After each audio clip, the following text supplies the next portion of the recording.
हिंदवी स्वराज्याचा ध्यास घेऊन शिवराय इतिहासात अमर झाले. शिवराय इतिहासात अमर झाले.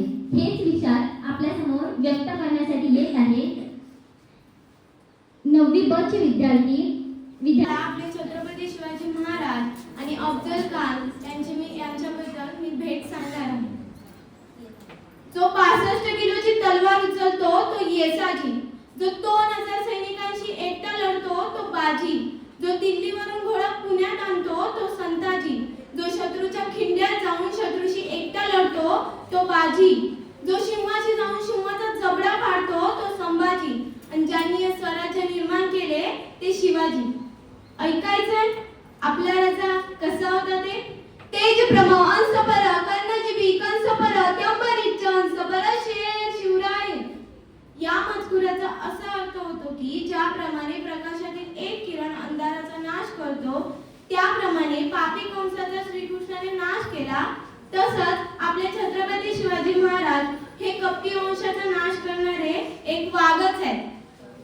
विजयसारखी तलवार चालून गेला, निद्र्या छातीने हिंदुस्थान आदळून गेला.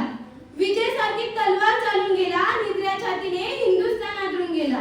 वाघनख्यांनी अफजल खानाचा पोतळा फाडून गेला. मुठभर मावळ्यांना घेऊन सैतानांना नडून गेला. मुठभर मावळ्यांना घेऊन सैतानांना नडून गेला. खानाने राजाकडे बघावं म्हटलं तर सूर्याची किरणे येऊन त्याच्या डोळ्यात घुसावी, त्याला काही दिसू नये. महाराजांनी अफजल खानाच्या भेटीची तयारी सुरुवात केली.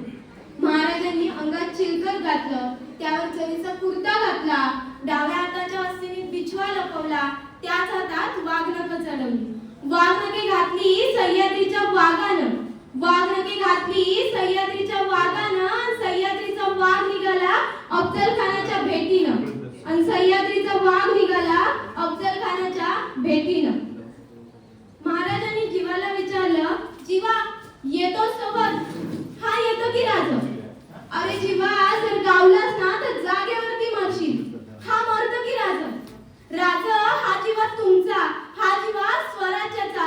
राज म्या मेल्यानंतर ज्या हाडातून जगदंब जगदंब आणि शिवाजी शिवाजी हे नाव ऐकू येईल, राज ती हाड या जीवा मालेची समजा.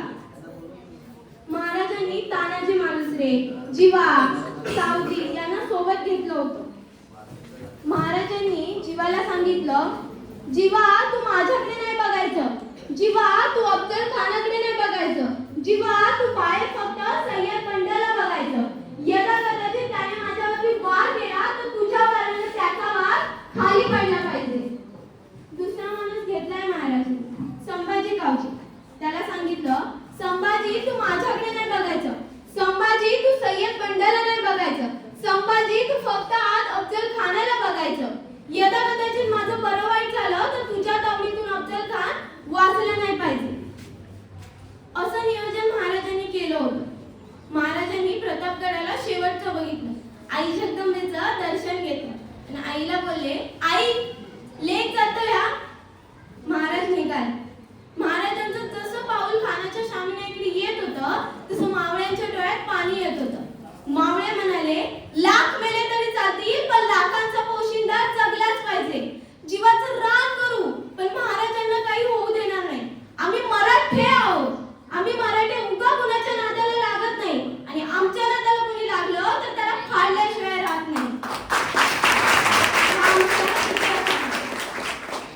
महाराज खानाच्या शामियाकडे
हिरकणीची कथा न्यारी, हिरकणीची कथा न्यारी, धाडसाची दिली शिकवण, धाडसाची दिली शिकवण, तिची कीर्ती जगात भारी, तिची कीर्ती जगात भारी. आता आपल्या समोर श्रेया साई टोरले तिचे काही शब्द व्यक्त करते.